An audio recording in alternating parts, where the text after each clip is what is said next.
Ms. Maya Marissa, the CEO of Amanie Advisors in Dubai, and waiting for Dr. Amin Al-Qattan to come and join us in a bit. I have taken the liberty to prepare a few questions. Hopefully this question could open up many untapped and hidden treasures of Sharia mindset. Perhaps, Dr. Elgari, if I may start with you, as you know, the demand and supply should change from time to time. There's no fixity to demand and supply. It changes with the technology, with the culture, with the variable of the economics and the tax implication and whatnot. So how do you see in the future that the demand and supply, how do we manage the demand and supply in our financial market as we move forward? Do we have any standard Sharia guideline that we can uphold to make sure that we are always ahead of time in creating the demand and supply, in managing demand and supply, of course, according to the Sharia principle and the Islamic teachings moving forward? Thank you very much, Mr. Chairman. Alhamdulillah, نحمده ونستغفره ونستعينه ونستهديه ونصلي ونسلم على سيدنا ونبينا محمد وعلى آله وصحبه ومن اهتدى بهديه واستنى بسنته ونسأله تعالى التوفيق والسداد. I'd like to firstly thank you very much and thank Amanie and the Amanie team for inviting me to this most important forum. And as Doctor was speaking a little while ago, it came to my mind an Arabic saying. It says, minds are like beasts. Once one is provoked, the whole herd is provoked. يقول الأفكار كالوحوش يهيج بعضها بعضا.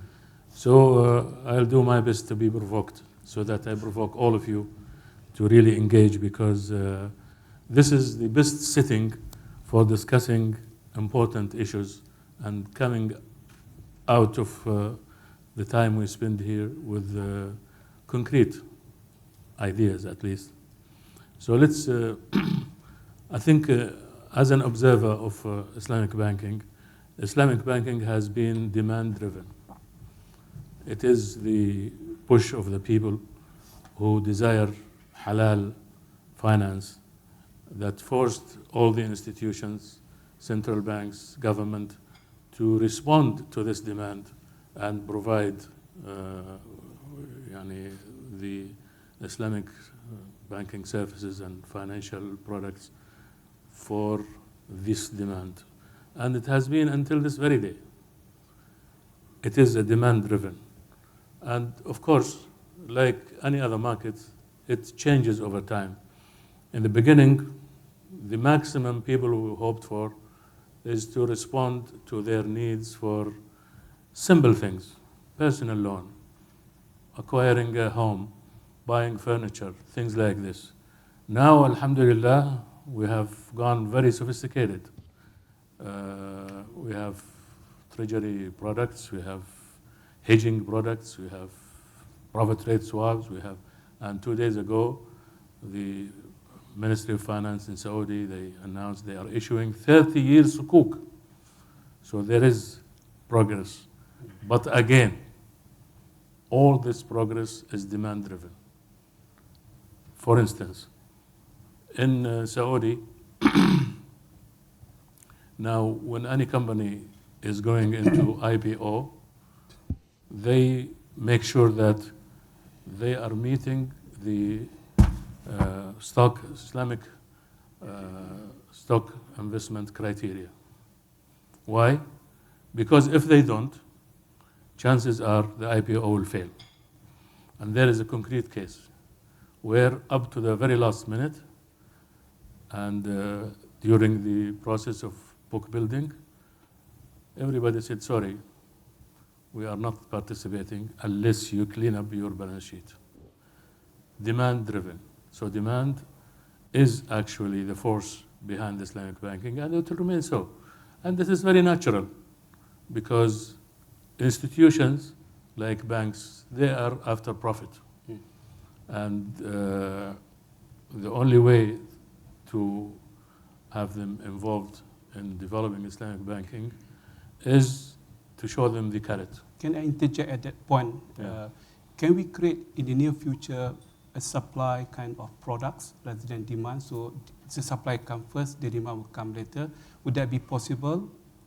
If it is not possible, how can we make it possible moving forward? Well, it depends, because what do we mean by supply?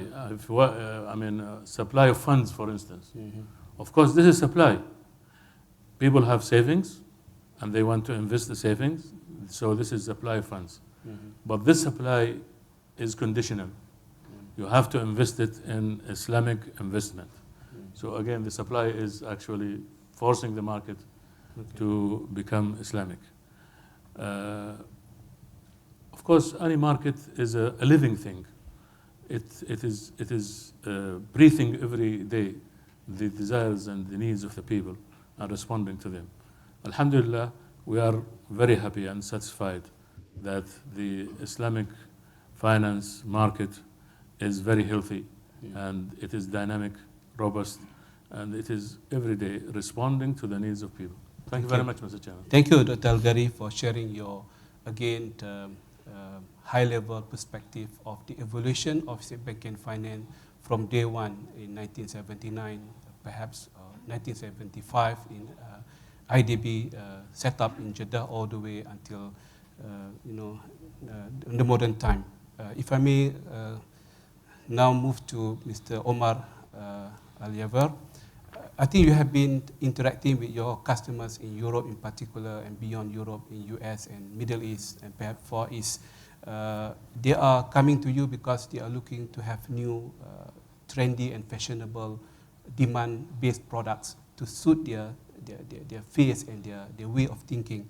So perhaps you can share with us what are the top 2 or top 3 line of product that people are coming to you and asking, Omar, we need this product by yesterday. So you can share with us what kind of mindset and thinking process among the investors in particular and the recipient of the fund on the other side of the coin, so that we can learn from your own experience interacting with so many stakeholders in your own field based in London.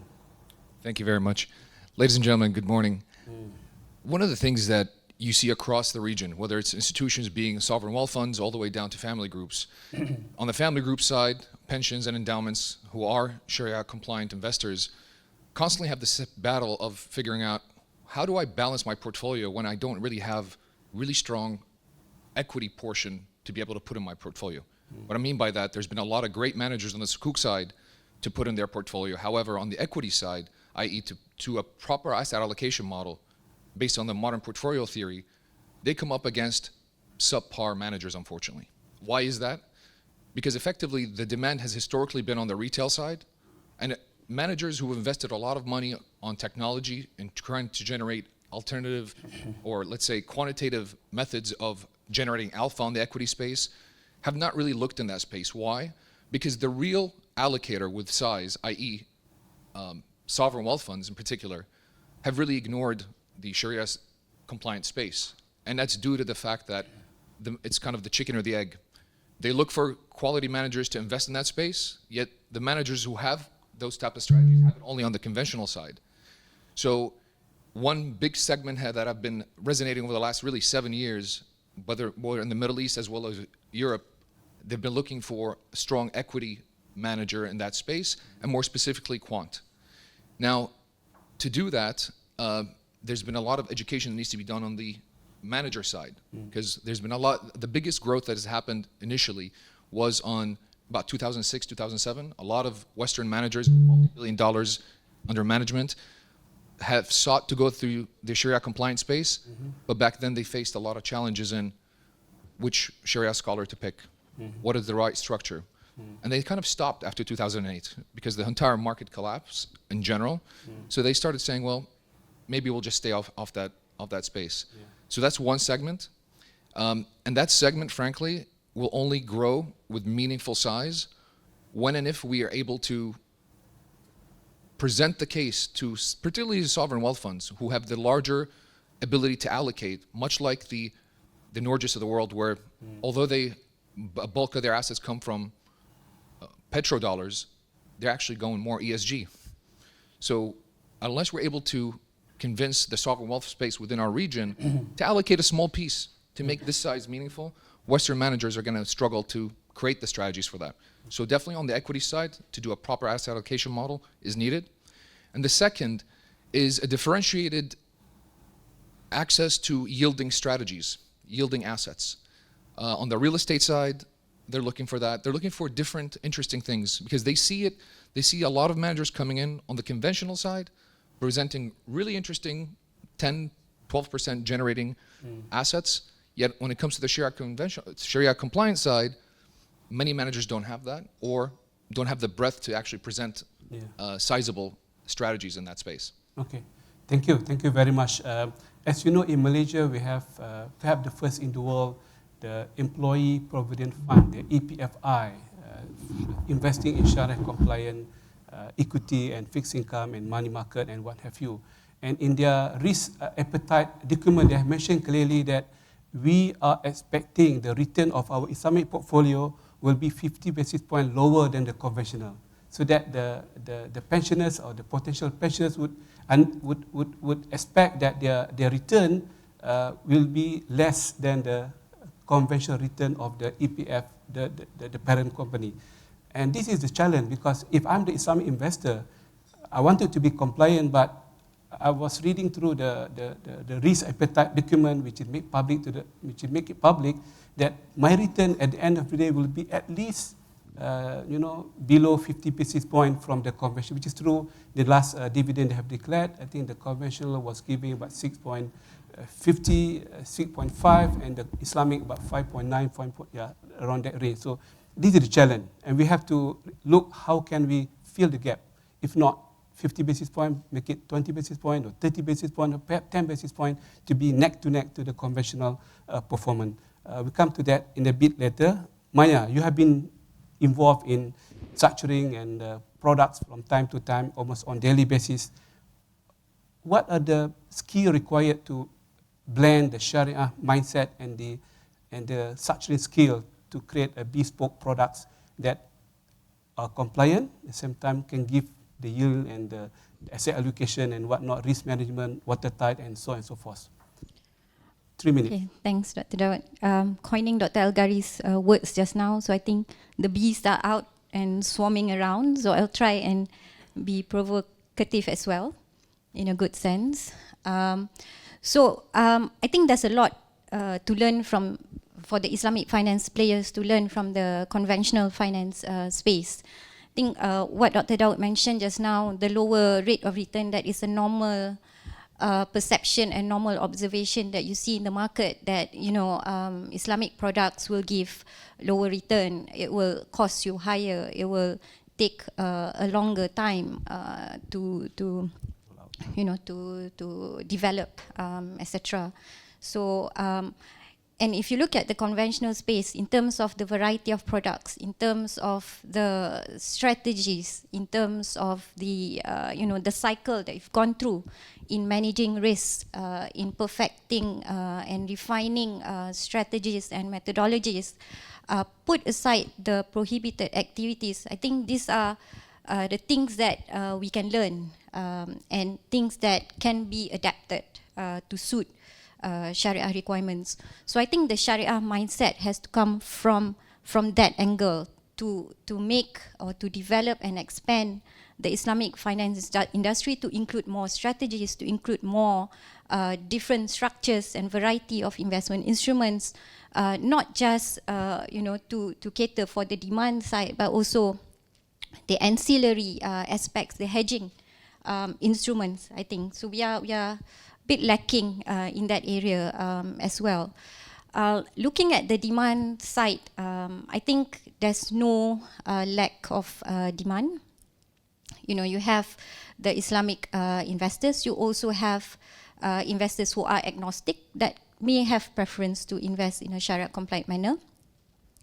And so in terms of getting participation, I think, from the conventional players to actually participate in the Islamic finance space, I think obviously it will start small. That's how you start in any matter.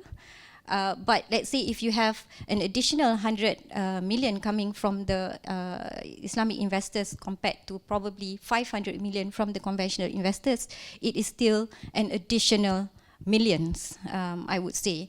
So because we always have this, I think, trying to put the Sharia mindset first before we Which comes first, Sharia mindset or the bottom line, if you like? Yeah, I think both, because bottom line is what would motivate both sides of the demand and supply side.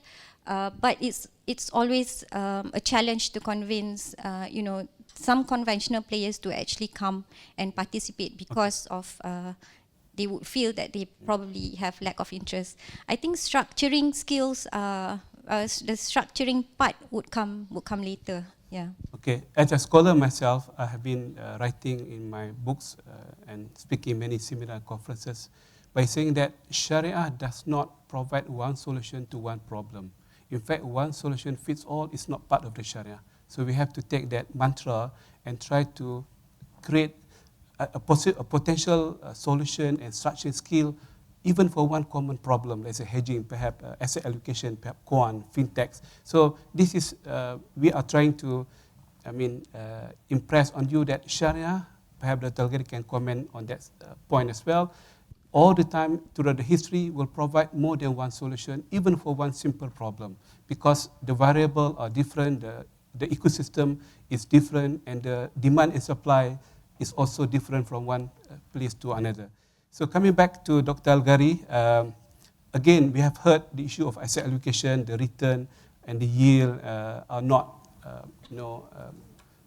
as we expect it to be. And some of the products we have seen in the market is some Sharia compliant product which are linked to conventional asset reference, so that people can get the same return of conventional but using the Sharia wrapper or Sharia compliant murabah structure. And that could help perhaps EPF, in my case in Malaysia, for them not to invest direct in equity, investing in something else, murabah, but linked to the performance of, top 500 companies of the world and what have you. So what do you think, Dr. Elgari, should and could we address this issue of creating products which are linked to the conventional asset classes, but having our own compliant way of doing things? Thank you very much. Of course, we are part of the world. We are engaging with the rest of the humanity. We compare ourselves to other people, other economies, other institutions, and we cannot just isolate ourselves from the rest of the world. And what is required from Sharia point of view is the contractual relationship. It's not the index or the benchmark or whatever. These are not important.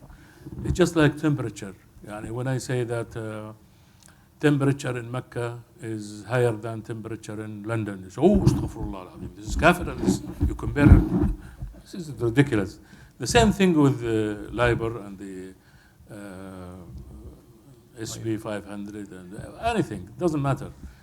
And therefore, asking for an investment that gives a return similar to anything, doesn't matter, is okay from Sharia point of view. And Muslims have always engaged with the rest of the world.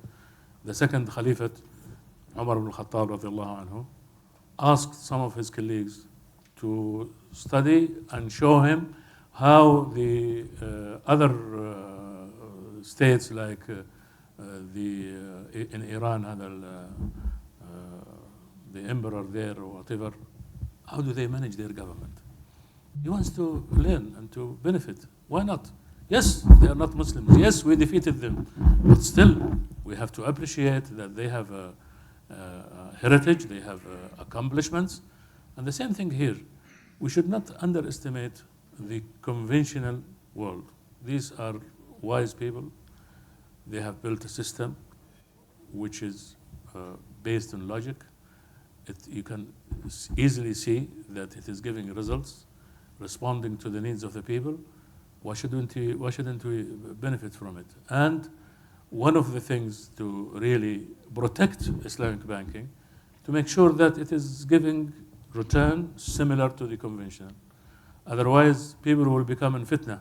They say, oh, we go Islamic, we lose. What is the point? صح ولا لا؟ There is absolutely nothing wrong. And of course, alhamdulillah, it has been done. Some people are reluctant. But again, think of it as temperature. Okay. There is no religion, nothing, no content in temperature. Comparing it with other temperatures, maybe nothing. Okay, so here you are, another mantra. Weather has no religion. The index has no religion. Exactly. The performance has no religion. What is religious in matter is the way we are structuring the products to achieve the desired end product at the end of the day. Leave it as it is. You might agree, you may not agree. You have a session to interact with a great scholar like Dr. Elgari, who has been articulating on this line of thinking for many, many years. He has been very consistent on that. Omar, if you can share with us again, what would be your, if you could, your top priorities in terms of new product that you are thinking to roll out to the industry in the next 6 to 12 months from now, so that people can expect something great coming from you as far as alternative investment is concerned. Thank you very much. So earlier I mentioned the fact that a lot of the Islamic investors have a big allocation to sukuk. Great. Now, how do you counterbalance that with on the equity side? So the biggest gap in most people's portfolio, people being institutions such as pensions, endowments, and large family groups, have been facing that problem. And the way they've been trying to solve that problem has been going passive, which means lower fees, but at the same time, from a performance point of view, it's pretty much a benchmark hugging strategy. So the way we thought of it was, let's look at what we're really known for on the quant side, using algorithms to pick the best value stocks in our portfolio. And we've been doing that for many years. We manage about 35 billion on that side, on the quant side. And using those algorithms to do what humans used to do. In today's world of Airbnb, Uber, and Kareem, people are used to using these, there's algorithms in the background running, getting you to know when your car is arriving. They may not know the intricacies of how that's being done, but it's getting them from point A to point B. Similarly, what we're trying to do now is we're launching Quant Shariah Global Equity, based off our existing global equity strategy that's been generating an alpha generation between 1.5% to 2%. Would that be 100% quant or? 100% quant. 100% quant. 100% quant. So we're using algorithms. There are PhDs that create those algorithms. Those algorithms effectively scan the entire universe of stocks globally and rank them between a +3 and a -3. +3 is a buy, -3 is a sell. Does that every single day across 1,500 stocks. To do that every single day using machines rather than people to do Would that. quant be able to predict what will happen between US and China in trade war? I mean, I don't. optional. I hope not. I'm not sure anybody can. And look, with algorithms, it might be a mystery word, and effectively, it's just formulas that look for the same inconsistencies in the market, rather than a human being that looks at maybe 30 stocks effectively. This machine has no feelings. The algorithms have no feelings. So we're looking to do that. We're launching that to fill that gap that most people have global sukuk in their book, but don't have equities. That's one part. On the income generating side, two things. One, on the real estate side, we're looking to effectively we've created a income producing single family rental strategy in the US where it benefits both from a social perspective, first time home buyers or renters in the US to be able to generate and then current income, and we're doing that in a Shariah compliant manner as well. They're they're not revolutionary, I would say. I think they're evolutionary in the way that the market's heading. But the biggest caveat, I think, while we're having success with the pensions, endowments, and family groups, my wish or my biggest hope is we can convince some of the regional sovereigns to allocate a small percentage of their book to Shariah compliant strategies. Just like the Norwegians have done on ESG. Why is ESG where it's less returns? Why is that being, you read every single publication recently, everybody's going toward ESG. Well, why is that okay? Whereas Shariah compliant strategies don't get the same light.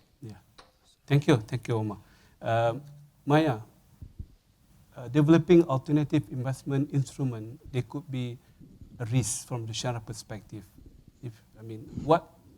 could be the risk, and how do you mitigate the risk, and how do you manage the risk so that it does not go out of proportion, so that Sharia has been compromised in coming up with alternative investment instrument.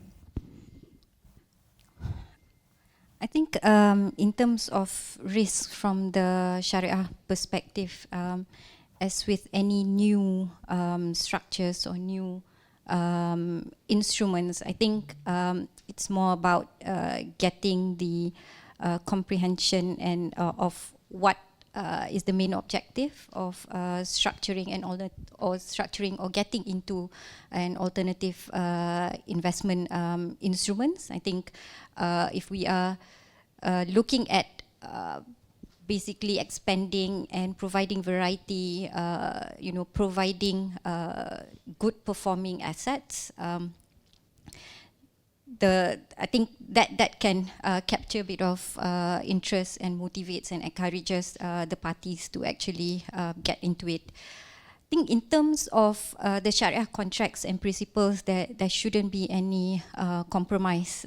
We've heard, I think, in the market, some people saying that this is Sharia friendly, Sharia-ish, that kind of terminologies. I think rule number one, there shouldn't be any compromise in terms of Sharia compliance or the usage of Sharia principles and contracts. But what would entail probably is actually new interpretation or expansion of interpretation of certain Sharia rulings, taking into consideration what is the actual objective and what would be the positive impact. I think other risks is the same as the previous products and structures that we already have. So it's time consuming, that may deter, it's costly, maybe, not necessarily, I think. So those are some of the risks. But from Sharia perspective, I think to take the risk in expanding interpretation and comprehension of how alternative investment instrument can help to develop market,